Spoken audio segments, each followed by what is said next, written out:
வெண்முரசு. இமைக்கணம் 26. வாசிப்பது சந்தீப். விந்திய மலைகளைக் கடந்து வணிகர் செல்லும் பாதையை விட்டு விலகி சதாரவனத்தை அடைந்து அங்கிருந்து தன்னந்தனியாகச் சென்று சுகசாரி மலையை வியாசர் அடைந்தபோது தலைக்குமேல் பறந்து சென்ற கிளி ஒன்று வேதச்சொல் கூவிச் சென்றது. உட்கடந்து செல்லுந்தோறும் மேலும் மேலும் கிளிகள் வேதம்பாடி மரங்களில் எழுந்தும் அமர்ந்தும் காற்றில் சிறகசைத்துச் சுழன்றும் சூழ்ந்திருந்தன.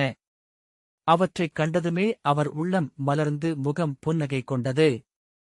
அண்ணாந்து அவற்றை நோக்கியபடி நடந்தார். தன் மைந்தனைக் காண்பதற்குள்ளாகவே அவன் உள்ளத்தைக் காணக் கிடைத்தது என எண்ணினார். இங்கே இக்கிளிகள் தலைமுறைகளென தொடுத்துக்கொண்டு என்றுமிருக்கும். வேதம் அனலென பற்றிக் கொள்ளும் இயல்புடையது. தன் அகத்தை காடென்று நிறைத்து பரப்பியவன். என் காவியத்தை மானுடர் நவில வேண்டும். இவன் சொல்லே கிளிகள் நிலை கொள்ளச் செய்யும். ஒவ்வொரு அடிவைப்பிலும் மைந்தனைக் காணும் விழைவு மூத்து அவர் நடக்க முடியாமலானார். மூச்சிறைத்தும் கால் தடுமாறி நின்று மீண்டும் விரைவு கொண்டும் நடந்தார். வேதமுறைக்கும் கிளியின் குரலில் எந்நிலையிலும் மானுடர் ஓதுகையில் எழும் மாசு இல்லை என்பதை அவர் உணர்ந்தார். ஒன்றன்மேல் ஒன்றென விழைவின், வேட்டலின், பொருள் உணர்தலின், புலனறிதலின், தன்னிலையின் 5 மாசுக்கள் வேதியரில் அமைகின்றன. வேதம் உற்றுருங்கி ஓங்காரமென்றாகி அனலென்றாகி ஓதுவோன் உள்ளத்தை எரித்தழித்த பின்னரே அம்மாசு அகல்கிறது. ஆனால் வேதச்சொல் திகழ்ந்த செவ்வலகு கொண்ட கிளி வேதச்சொல்லாகவே மாறிவிட்டிருந்தது. பச்சை இலைமுனையில் செந்தளிர் என எழுந்த அதன் நா பொருள்திகழ் வேதச்சொல்லில் எழுந்த வேதமுதல் ஒலி. சுகவனத்திற்குள் அவர் நுழைந்தபோது தன்னிலையை முற்றாக இழந்து மைந்தா, மைந்தா என்று கூவிக் கொண்டிருந்தார். மைந்தன் மறுமொழி சொல்பவனல்ல என்று அவர் அறிந்திருந்தார். கிள்ளைகளே, என் மைந்தன் எங்கே என்று கூவினார். என் மைந்தனிடம் சொல்லுங்கள், அவன் தந்தை 100 ஆண்டுகள் காத்த விழிகளுடன் வந்துள்ளேன் என்று மரநிழல்களில், மலையிடுக்குகளில், அருவிக்கரைகளில், குகைகளில் அவனை தேடித் தேடி அலைந்தார். எக்கணமும் அவனைக் கண்டுவிடுவோம் எனும் இனிய பரபரப்பாக இருந்தது அத்தேடல். அவன் இருக்க வாய்ப்புள்ள அனைத்திடங்களிலும் அவன் உருவழி கண்டு உவகை கொண்டு தணிந்தது.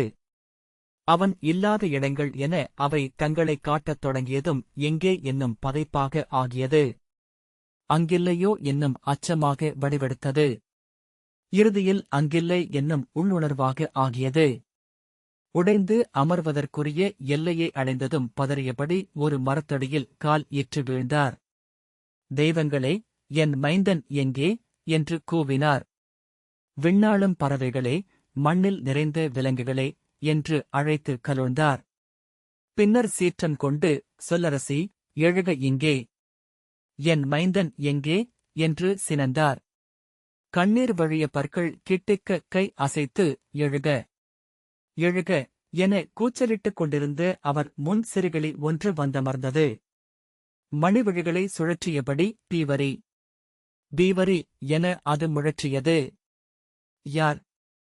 எவரைப் பற்றி சொல்கிறாய் என்று வியாசர் கேட்டார்.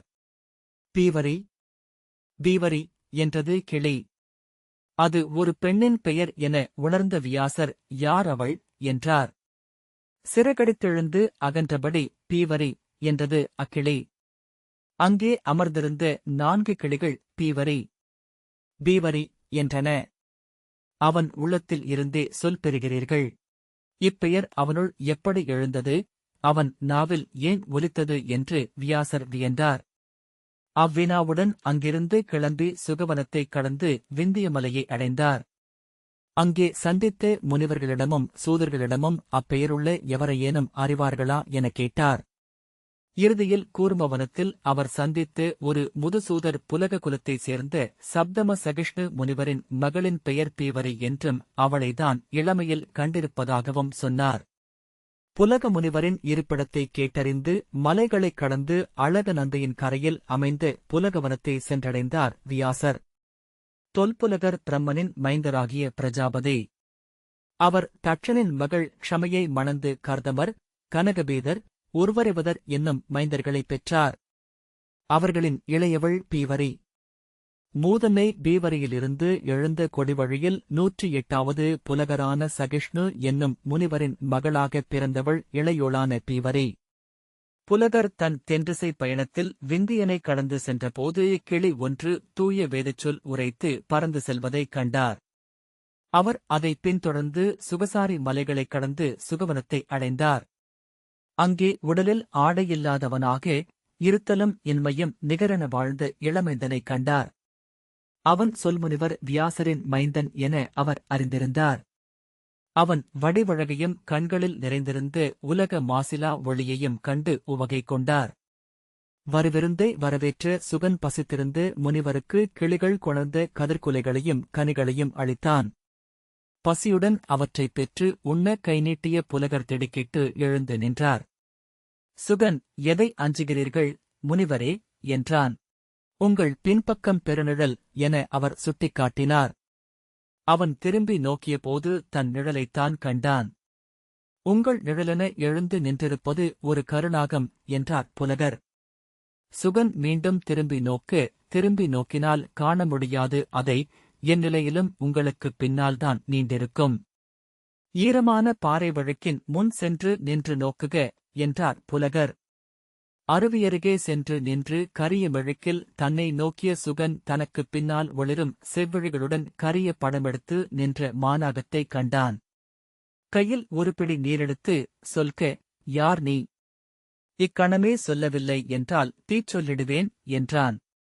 முனிவரே, என் பெயர் தீர்க்கன். நான் ஆழுலகங்களிலிருந்து எழும் இருளின் தூதன். உங்கள் உயிர் பிரிந்ததும் அழைத்துச் செல்ல வந்தவன். உங்கள் அன்னையின் நெடுமூச்சிலிருந்து உருவானவன் என்றது நாகம். என் அன்னை இருளுலகிலாயிருக்கிறார் என்று சுகன் திகைப்புடன் கேட்டான். ஆம், இளமைத்துறவு கொண்ட நீங்கள் அவளுக்கு அன்னமும் நீரும் அளிக்கவில்லை. மைந்தர் இருக்க தந்தை அளித்த நீர் அங்குவரை எட்டவில்லை. அவள் தன் நல்வினையின் பயனால் மூச்சுலகுக்கு சென்றாள். அங்கே இருந்த வினீதன் என்னும் கந்தர்வன் அவளிடம் அவள் மைந்தன் வேளாத்துறவி என ஆகிவிட்டான், எனவே அவளுக்கு எப்போதும் அன்னமும் நீரும் அளிக்கப்பட வாய்ப்பில்லை என்றான். அத்துயரால் எடை கொண்டு அவள் அழுந்தி நாகங்கள் வாழும் ஆழுலகுக்கு வந்து சேர்ந்தாள். விழிநீருடன் காத்திருக்கிறாள் என்றான் தீர்க்கன். திகைத்து திரும்பி நோக்கிய சுகன் புலகரிடம், முனிவரே, நான் செய்ய வேண்டியதென் என்றான். ஈன்றோர்க்கு செய்ய வேண்டிய கடன் எஞ்சியிருக்க துறவு போடுதல் எவருக்கும் நெறியல்ல. உங்கள் தந்தைக்கு மைந்தர் பிறருண்டு. அன்னைக்கு நீங்கள் மட்டுமே துறவொழிக. முறைப்படி கன்னியை மணந்து மைந்தரைப் பெறுக. உங்கள் அன்னைக்கும் உங்களுக்கும் நீர்க்கடன் பொறுப்பை தலைமுறைகளுக்கும் கையளித்துவிட்டு மனைவியின் ஒப்புதல் கொண்டு துறவு கொள்க என்றார் புலகர். சுகன், ஆம், அதை செய்கிறேன் என்றான். என் மகள் பீவரியை உங்களுக்கு அளிக்கிறேன். எவ்வகையிலும் உங்களுக்கு இணையானவள். உங்கள் வருகையையும் செல்கையையும் உணரும் ஆற்றல் கொண்டவள் என்று புலகர் சொல்லளித்தார். சுகன் அவருடன் அழகநந்தையின் கரைக்குச் சென்று துறவரத்தைக் கைவிட்டு சுகக்குடியை தன்னதென்று ஏற்றான். அரசுவை உணவுண்டு, மலர் சூடி, நறுமணம்பூசி உலகியலில் நுழைந்து புலகரின் மகள் பீவரியை மணந்தான். அங்கே காட்டில் அரக்கும் கனிகளும் தேடிச் சேர்த்து கொண்டு வந்து விற்று குடிபுறந்தான். அவனுக்கு பீவரியில் 4 மைந்தர்கள் பிறந்தார்கள். நெடும்பயணம் செய்து அழகநந்தையின் கரையிலமைந்த புலகவரத்திற்கு வியாசர் சென்று சேர்ந்தார். அங்கே பீவரியின் பெயர் சொல்லிக் கேட்டு அறிந்து அவள் வாழ்ந்த குடிலுக்கு சென்றார். அவர் அங்கு செல்வதற்கு முன்னரே சுகர் பீவரியிடம் ஒப்புதல் பெற்று மீண்டும் துறவு பூண்டு இமயமலை ஏறி சென்று விட்டிருந்தார். பீவரியில் சுகருக்கு கிருஷ்ணன், கௌரபிரபன், பூரி, தேவஸ்ருதன் என்னும் மைந்தர்கள் பிறந்து தோள்விரிந்து நின்றிருந்தனர். கரிய உடலும் ஒளிகொண்ட விழிகளுமாக தன் இளமை வடிவென்று நின்ற கிருஷ்ணனை தோள்தழுவி கிருஷ்ண துவைப்பாயென வியாசர் விழிநீர் வடித்தார். அவர்களிடம் விடைபெற்று மைந்தனைத் தேடி மேலும் மலை ஏறிச் சென்றார். புலகர் இமயமலை முடியாகிய கிண்ணறு கைலையே சிவ வடிவமாக வழிபட்டவர். புலகரிடம் நுண்சொல் பெற்று கிண்ணற கைலையை வழிபட்டு மலைமுடிமேல் முகிலென எழுந்த மூவழியனின் அழைப்பை ஏற்று இமயமலைகளின் மேல் ஏறிச் சென்ற சுகர் 108 முடிகளைக் கடந்து அதிர்சிருங்கத்தின் மேலேறி நின்று கைலை முடியை நோக்கி தவம் செய்தார். 108ஆம் நாள் அதிர்சிருங்கம் இரண்டாக வெடித்தது. சுகர் அனலுருவென எழுந்து ஆலமர வடிவில் வளர்ந்து விண்தொட்டு நின்றார். வானில் அவரை வரவேற்கும் பொருட்டு கொம்புகளும் சங்குகளும் முரசுகளும் முழங்கின. 18 நாட்கள் அவர் சுடர்கொண்டு நின்றிருந்தார். விண்ணில் இரு சூரியன்கள் என பகலில் தெரிந்தது. இரவில் பொதுக்கதிரோன் கிழக்கெழுவது போல் தோன்றியது. பின்னர் அவர் மேகத்தீற்றலாக மாறி வெளியில் கரைந்தபோது பொன்னிறத்தில் மழை பெய்து மலையடுக்குகள் நனைந்தன. பெருமழை என வலுத்து மலைக்கவடுகள் அனைத்திலும் குளிர்ந்த அருவிகள் பொழிந்தன. மழை ஓய்ந்த அமைதியில் அனைத்து இலைகளும் நாவென்றாகி ஓம் ஓம் ஓம் என சொட்டிக் கொண்டிருந்தன. வியாசர் அதிர்சிருங்கத்தை சென்றடைந்தபோது அக்கதையை சொன்னபடி முனிவர்கள் அவரை சூழ்ந்து கொண்டனர். வியாசரே, மிகச் சிலரிலேயே சொல்கனிந்து ஓங்காரமென்றாகிறது. சுகமுனிவர் வேதம் தன் முழுமையைக் கண்டடைந்த பீடம். எங்கள் நல்லூழால் அவர் இங்கு வந்தார். எங்களுடன் தங்கினார். கைலைக்குச் செல்லும் வழியேதென்று கேட்டார். கைலையை வணங்குவதற்கு 1000 இடங்கள், செல்வதற்கு அதிரிமலை ஒன்றே வழி. அங்கிருந்து விண்ணவர் அழைத்துச் செல்ல வேண்டும் என்றோம். கைலையை நோக்கி 108 நாள் இங்கே தவமிருந்தார். ஒரு நாள் அதிரிமலைக்கு செல்வதாகச் சொல்லி விடைபெற்று கிளம்பினார். அதை நோக்கிக் கிளம்பிய எவரும் சென்றடைந்ததில்லை என்றோம். செல்வதொன்றே என் கடன் என்றபின் வணங்கி விடைபெற்றார் என்றார் கௌசிக காலகர். வசிட்ட உட்புதர் அவர் சென்றடைந்தார் என்பதை எங்கள் ஆசிரியர் முதலில் உணர்ந்தார். அவர் அங்கே தன்னுள் சொல்லிக் கொண்டிருந்த ஊழ்கனும் சொல் இரவுகளில் தொலைவிலெழும் இடி முழக்கமென ஒலித்துக் கொண்டிருந்ததை அவரே முதலில் கேட்டார். பின்னர் மலைகள் அச்சொல்லை முழங்கத் தொடங்கின. அவருடைய தவம் பொலிந்தபோது அதிர்சிருங்கம் வெண்கொடை சூடியது. அதன்மேல் 7 வண்ணவில் ஒன்று எப்போதும் வளைந்து நின்றிருந்தது. அவருடைய தவம் மூப்புக் கொள்ளுந்தோறும் நிலம் அதறலாயிற்று. நீரில் அலைவளையங்கள் எழுந்தபடியே இருந்தன. பெரும்பாறைகள் நிலைபெயர்ந்து மலைச்சரிவில் உருண்டன. வளைகளின் ஆழத்தில் வாழும் சிற்றுயிர்கள் வெளியே வந்து திகைத்து நோக்கின என்றார். காசியப சூக்தர், நாங்கள் எங்கள் விழிகளால் கண்டோம், மலைகளுக்கு மேல் செவ்வழியாலான மலை என அவர் நின்றிருப்பதை. 8 திசைகளிலும் எழுந்த விண்ணின் முரசொலியை ஏற்று மலைமுகடுகளும் முரசுகளாயின. மின்னல்கள் வெட்டி மலைச்சரிவுகள் அதிர்ந்து கொண்டிருந்தன. 18 நாட்கள் இங்குள்ள அனைவரும் மலைமுடியை நோக்கியபடி வேதச்சொல் உரைத்தபடி நோன்பிருந்தோம். மலை விளிம்புகளில் வரையாடுகளும் வெண்சிறுத்தைகளும் விழுதிகைத்து நோக்கி அமைந்திருந்தன. பறவைகள் விண்ணிலெழவில்லை. நீர்ப்பறவைகள் சிறகு தாழ்த்தி தலை போழ்த்தி அமர்ந்திருந்தன. மலைகளில் ஊழ்கம் நிறைந்திருந்தது என்றார். புலஸ்திய சப்தமர் பின்னர் மலைமுடிகளில் இருந்து வெண்பனிப்படுகை நாரை சிறகு சரிப்பதுல் இறங்கி வந்தது. இங்குள்ள அனைத்து ஆறுகளும் பெருக்குக் கொண்டன. நீரில் அனல் மணம் இருந்தது. அந்நீரை எடுத்து 1,00,000 சிவக்குறிகளையும் நீர்முழுக்காட்டினோம். முனிவரே, மண்ணில் ஒருவர் விண்ணவன் என்று ஆனாரென்றால் உயிர்குலமே அதன் பயனை அடைகிறது என்றார். வியாசர் அச்சொற்களைக் கேட்டு நடுங்கிக் கொண்டிருந்தார். அவரால் நிற்க முடியவில்லை. மெய்ப்பு கொண்ட உடலுடன் கைகளை கூப்பியபடி கண்ணீர் விட்டார். முனிவர்கள் கைகூப்பியபடி மெய்ப்பு கொண்டு உடலுடன் உவகையில் நெளியும் முகங்களுடன் அவரை சூழ்ந்து கொண்டனர். பார்க்கவ சிருங்கர் வியாசரின் முன் கைகூப்பியபடி குனிந்து, முனிவரே, இந்த மலையெங்கும் 1000 முனிவர்கள் தவம் செய்கிறோம்.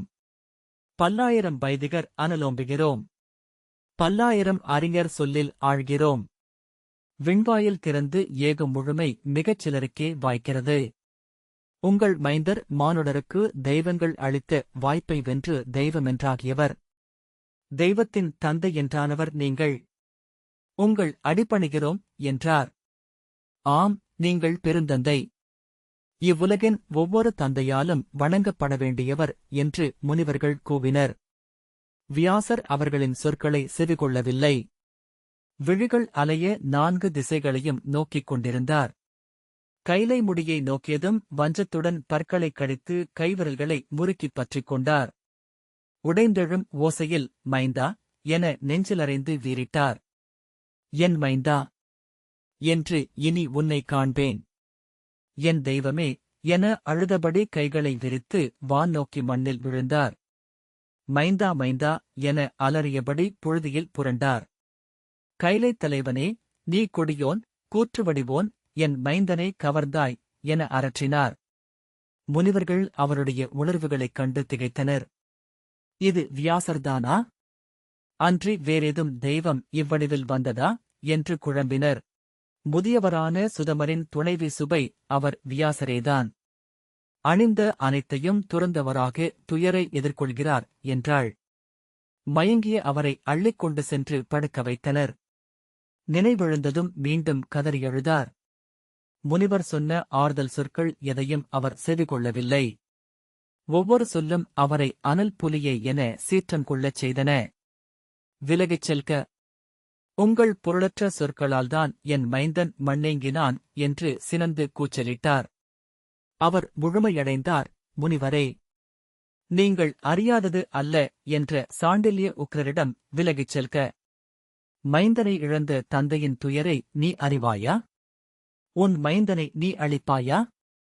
மெய்மைக்கும் முழுமைக்கும் என்றாலும் மைந்தனை பலி கொடுக்கும் தந்தை எவருண்டு என்று கூவினார் வியாசர். என் மைந்தனுக்கு எதுவும் தேவையில்லை.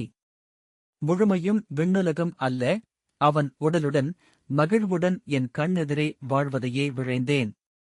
வேறேதும் வேண்டேன் என்று கதறினார். அவரால் அத்துயரிலிருந்து மீள இயலவில்லை. கணந்தோறும் விசை கொண்ட துயருடன் கலுழ்ந்த விழிகளுடன் அவர் மலைகள் தோறும் அலைந்தார்.